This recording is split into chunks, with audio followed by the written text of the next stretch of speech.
इस वक्त मुल्क को मईशत और दहशतगर्दी दोनों हवालों से बड़े चैलेंजेस का सामना है और इस सब में मुल्क के डिफॉल्ट करने के खदशात का इजहार किया जा रहा है। आज वफाकी हुकूमत ने 62 अरब रुपए की बचत के लिए शादी हॉल्स को रात 10 बजे और मार्केट्स को 8:30 बजे बंद करने का ऐलान किया, मगर आज ही पंजाब और खैबर पख्तूनख्वा हुकूमत ने इसे मुस्तरद कर दिया। मुल्क के मुआशी हालात इन इकदाम से ज़्यादा नाजुक हैं। ज़र मुबादला के ज़खायर 5.8 अरब डॉलर्स रह गए हैं। अगले हफ्ते पाकिस्तान को दुबई के कमर्शियल बैंक्स को 1 अरब डॉलर्स वापस करने हैं, जिससे मुमकिन तौर पर ज़र मुबादला के ज़खायर 5 अरब डॉलर से भी नीचे आ जाएंगे, यानी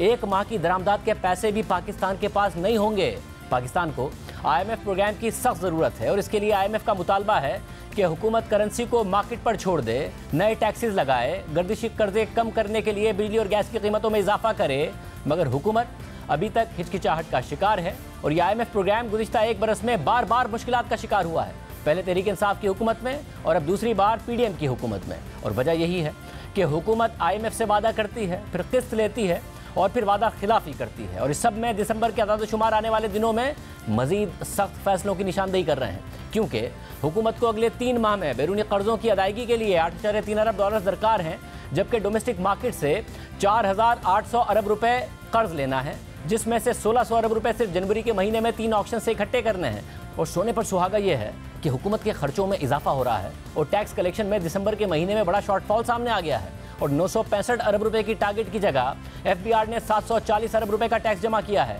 यानी 225 अरब रुपए टारगेट से कम। और इतने बड़े शॉर्टफॉल की वजह से FBR अपने इब्तिदाई 6 माह के टारगेट से भी पीछे चला गया है और इब्तिदाई 6 माह में FBR ने 3,646 अरब रुपए के टारगेट की जगह 3,428 अरब रुपए टैक्स इकट्ठा किया है, जो टारगेट से 218 अरब रुपए कम है। यानी IMF का दबाव और बढ़ेगा और हुकूमत के तमाम ऑप्शंस खत्म होते नजर आ रहे हैं। या तो IMF की डिमांड्स पूरी करे या फिर मुल्क डिफॉल्ट करे, और डिफॉल्ट की सूरत में ना सिर्फ करेंसी बुरी तरह गिरेगी बल्कि महंगाई 3 गुना तक बढ़ सकती है। दिसंबर के महीने में महंगाई पहले ही 24.4% की इंतहाई बुलंद सतह पर रही, यानी महंगाई में इजाफा एक आम आदमी की आमदनी से पहले ही बहुत ज़्यादा है। BR रिसर्च के मुताबिक एक मजदूर की आमदनी में तो 12% का इजाफा हुआ है, मगर 20% से ऊपर महंगाई के साथ उसकी आमदनी दूसरी तिमाही में -13% रहेगी, यानी एक आम आदमी की कमाई में इजाफा पहले ही महंगाई के मुकाबले में बहुत कम है। और अगर हुकूमत IMF की शराइत मानती है तो महंगाई में मजीद इजाफा होगा, मगर अगर शराइत नहीं मानती और मुल्क ने डिफॉल्ट किया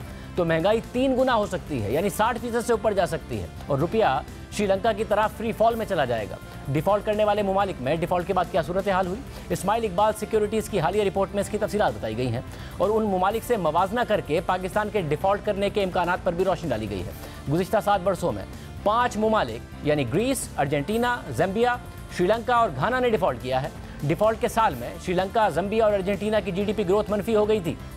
श्रीलंका में डिफॉल्ट के बाद सूरत हाल मजीद खराब हो गई, ज़र मुबादला के ज़खायर ख़त्म हो गए, करेंसी 50% तक गिर गई, महंगाई 25% से बढ़कर 61% पर चली गई और फिर डिफॉल्ट के बाद चीन और इंडिया से इमदाद के बावजूद श्रीलंका में इस वक्त ज़रूरी अशिया जैसा कि पेट्रोलियम मसनूआत, दवाइयाँ और खाने पीने की अशिया की शॉर्टेज का अभी भी सामना है। 10-10 घंटे की लोड शेडिंग हो रही है और इस सूरत हाल में श्रीलंका की 2 सबसे बड़ी बरामदात जो टेक्सटाइल और चाय हैं वो भी मजीद गिर रही हैं, क्योंकि खरीदार दीगर ममालिक की तरफ शिफ्ट हो रहे हैं, जिससे ज़र मुबादला का क्राइसिस मजीद बढ़ता जा रहा है। रिपोर्ट के मुताबिक अर्जेंटीना की मईशत 2020 में डिफॉल्ट करने के बाद से संभल नहीं पाई है। महंगाई मुसलसल बढ़ती रही, करेंसी मुसलसल गिरती रही, सरमायाकारों का एतमाद कम होता चला गया और वो अर्जेंटीना में अपनी सरमायाकारी कम करते चले गए और मईशत मुसलसल सुकड़ रही है। जबकि ग्रीस 2015 में डिफॉल्ट करने वाला पहला तरक्की याफ्ता मुल्क था, उसके बाद बेरोजगारी 24.9% पर पहुंच गई, मईशत सुसरवी का शिकार हो गई, तिजारती खसारा बढ़ गया और पेंशन्स में भी कटौती करना पड़ी। रिपोर्ट के मुताबिक पाकिस्तान की भी रवा माली साल मनफी ग्रोथ मुतवक्के है, यानी GDP 1% से सुकड़ सकती है। इस वक्त मुल्क में ये बहस जारी है कि पाकिस्तान डिफॉल्ट करेगा या नहीं, और डिफॉल्ट से बचने के लिए IMF प्रोग्राम की बहाली इंतहाई ज़रूरी है। और इस्माइल इकबाल सिक्योरिटीज़ ने अपनी रिपोर्ट में पाकिस्तान की इस वक्त की सूरत हाल का डिफॉल्ट करने वाले इन ममालिक से मवाजना भी किया है। रिपोर्ट के मुताबिक इस वक्त जबकि पाकिस्तान के ज़र मुबादला के ज़खायर महज 1 महीने की दरामदात के लिए काफ़ी हैं और IMF प्रोग्राम होल्ड पर है, तो हम समझते हैं कि पाकिस्तान डिफॉल्ट नहीं करेगा और 5 अरब डॉलर्स का फंडिंग गैप दोस्त ममालिक पूरा कर देंगे। ताहम डिफॉल्ट से बचने से पाकिस्तानी मईशत के चैलेंजेस खत्म नहीं होंगे और इससे बचने के लिए तकलीफदेह इकदाम करना होंगे, जिसमें रुपए की कदर गिरना, महंगाई का मजीद बढ़ना और जीडीपी का सुकड़ना शामिल है। रिपोर्ट के मुताबिक जब पाकिस्तान का मवाजना डिफॉल्ट करने वाले दीगर ममालिक से किया जाए तो पाकिस्तान का बैरूनी कर्जा जीडीपी का 31% है, जबकि डिफॉल्ट करने वाले ममालिक में बैरूनी कर्जे की औसत शरह पाकिस्तान से काफ़ी ज़्यादा यानी 59% थी। रिपोर्ट के मुताबिक पाकिस्तान का ज़्यादातर कर्जा बैनुल-अक़वामी इदारों और दोस्त ममालिक से लिया हुआ है, जिसके रोल ओवर होने के इम्कानात हैं, जबकि डिफॉल्ट करने वाले दीगर ममालिक के बैरूनी कर्जे का बड़ा हिस्सा यूरो बॉन्ड्स की सूरत में था। रिपोर्ट में बताया गया है कि पाकिस्तान का यूरो बॉन्ड्स की मद में लिया गया बैरूनी कर्जा टोटल कर्जे का 4% है, जबकि घाना के केस में यह शरह 46% थी। श्रीलंका का यूरो बॉन्ड्स की मद में कर्जा टोटल कर्जे का 23%, ग्रीस का 15%, जंबिया का 23% और अर्जेंटीना का 23% था, जो पाकिस्तान के 4% से बहुत ज़्यादा है। रिपोर्ट के मुताबिक घाना, जो गुज़िश्ता महीने दिसंबर में डिफॉल्ट हुआ, उसका फिस्कल खसारा बहुत ज़्यादा था और वो उसे इंटरनेशनल मार्केट्स में यूरो बॉन्ड्स का इजरा करके फाइनेंस कर रहा था। मगर रूस यूक्रेन जंग, बिगड़ती हुई मुआशी सूरत हाल और बैनुल-अक़वामी सतह पर बढ़ती हुई शरह सूद ने बैनुल-अक़वामी मार्केट से कर्ज लेने के दरवाजे घाना पर बंद कर दिए और मुल्क डिफॉल्ट कर गया। श्रीलंका के केस में कोरोना की वजह से टूरिज्म का गिरना और चाय की फसल मुतासिर होने की वजह से बरामदात का गिरना डिफॉल्ट की वजह बना। अहम बात यह है कि ज़र मुबादला के ज़खायर गिरते चले गए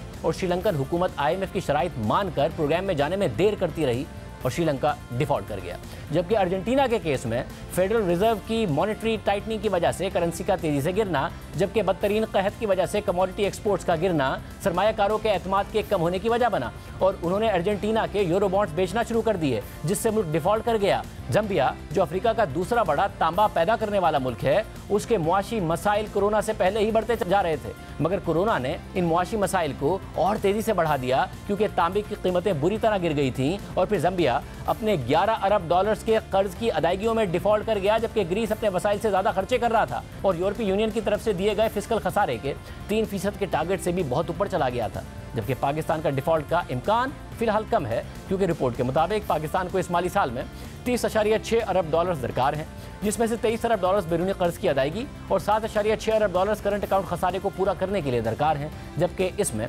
25.4 अरब डॉलर्स के इनफ्लोज आ जाएंगे और 5.3 अरब डॉलर्स का शॉर्टफॉल रह जाएगा। रिपोर्ट के मुताबिक इस बात का इम्कान है कि पाकिस्तान ये फंडिंग गैप सऊदी अरब से 3 अरब डॉलर्स डिपॉजिट, 60 करोड़ डॉलर्स की ऑयल फैसिलिटी और 1.45 अरब डॉलर्स की चीन से स्वाप फैसिलिटी के जरिए पूरा कर लेगा। दूसरी तरफ हुकूमत ने पेट्रोलियम डेवलपमेंट लेवी की मद में 855 अरब रुपए का टारगेट रखा है, मगर IMF के मुताबिक पूरे माली साल में हुकूमत टारगेट से 300 अरब रुपए कम जमा कर पाएगी। इसलिए एक तरफ IMF का दबाव है और दूसरी तरफ पेट्रोल पर तो लेवी को 50 रुपए कर दिया गया है, मगर 1 जनवरी को भी डीजल पर लेवी में 2.5 रुपए का इजाफा करके उसे 32.5 रुपए किया गया है, यानी 17.5 रुपए के इजाफे की गुंजाइश अब भी बाकी है और पाकिस्तान टारगेट से बहुत पीछे है। और अब इतलात है कि हुकूमत कानून साजी करके पेट्रोलियम लेवी को 50 रुपए से बढ़ाकर 70 से 100 रुपए कर सकती है ताकि टारगेट पूरा किया जा सके, क्योंकि इब्तिदाई 6 माह में डीजल की खपत में 23% कमी आई है और पेट्रोल की खपत में भी 15% की कमी आई है, जिससे भी पेट्रोलियम लेवी टारगेट से कम रही है। अब हुकूमत कम आमदनी वाले तबके को टारगेटेड सब्सिडी देने का सोच रही है। ये बात भी हमने वज़ीर ख़जाना इसाक डार के सामने रखी थी कि कम आमदनी वाले अफराद को टारगेटेड सब्सिडी दे दें। पेट्रोल पर तो जिसकी जितनी बड़ी गाड़ी है उसका इतना बड़ा फ़ायदा है। आपने कहा कि कोई 7 अरब रुपए आप निकाल सकते हैं और आपने जो क्वार्टर के आपकी का रेवेन्यू है वो भी टारगेट से ज़्यादा है, मगर एक और मसला है, आपने कहा सैलाब के बाद अवाम वैसे इतना भुगत रहे हैं तो मैं चाहता था कि उनको रिलीफ दिया जाए। अब ज़रा जिसकी जितनी बड़ी गाड़ी है उसको तो बड़ा रिलीफ मिल गया, अगर आपने सैलाब ज़दगान को देना था तो ज़्यादा बेहतर नहीं था टारगेट सब्सिडी और ज़्यादा दे देते, क्योंकि हाई स्पीड डीजल और हमने देखा है पेट्रोल की जो कंजम्पशन है उसमें ईयर ऑन ईयर 26% और 22% की कमी है। इसका मतलब इसका इम्पोर्ट पर भी प्रेशर पड़ता है, तो गरीब आदमी को डायरेक्ट सब्सिडी दे दें, क्योंकि जितना अमीर होता है जितनी बड़ी गाड़ी होती है उसको और ज़्यादा सब्सिडी मिल जाती है, उसको और ज़्यादा इस 7 अरब रुपए का फ़ायदा होगा। देखिए आप सही कहते हैं, फिर शायद ये नहीं से मैटर ऑफ डिबेट के प्रायोरिटीज़ वाली बात है कि आप अगर उसमें तो हम दे ही रहे हैं, हर एक का अपनी अपनी सोच है। मेरा ख्याल है कि जी जितना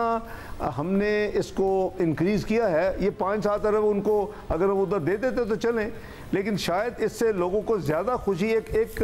नफ्सियाती फील गुड फैक्टर है। वो अब एक्सपेक्ट कर रहे हैं कि जी शुक्र है वो जो हर दफ़ा एक बुरी खबर सुनने को मिलती थी वो रुक गई है। जब मिफ्ता इस्माइल वजीर ख़जाना थे तो वो भी पेट्रोल डीजल की कीमतें बढ़ाने के हामी थे और उस ज़माने में पाकिस्तान IMF प्रोग्राम में होने के बावजूद दुनिया का वाहिद मुल्क था जो पेट्रोल डीजल और बिजली पर सब्सिडी दे रहा था, यानी महंगा खरीद कर सस्ता बेच रहा था, क्योंकि इमरान खान अपनी हुकूमत जाता देखकर IMF प्रोग्राम की खिलाफ वर्जी कर गए थे और सब्सिडी दे गए थे। हालांकि उस वक्त के वजीर ख़जाना शौकत तरीन खुद समझते थे कि कीमतें बढ़ानी हैं, इस तरह नहीं चल सकते। IMF ने कहा है कि पेट्रोलियम डेवलपमेंट लेवी की मद में पैसे इकट्ठे करें, मोटरसाइकिलों पर सब्सिडी दी जा सकती है, सबको ब्लैंकेट सब्सिडी नहीं, मगर फिर ब्लैंकेट सब्सिडी देने का फैसला कर लिया क्योंकि हुकूमत जारी थी।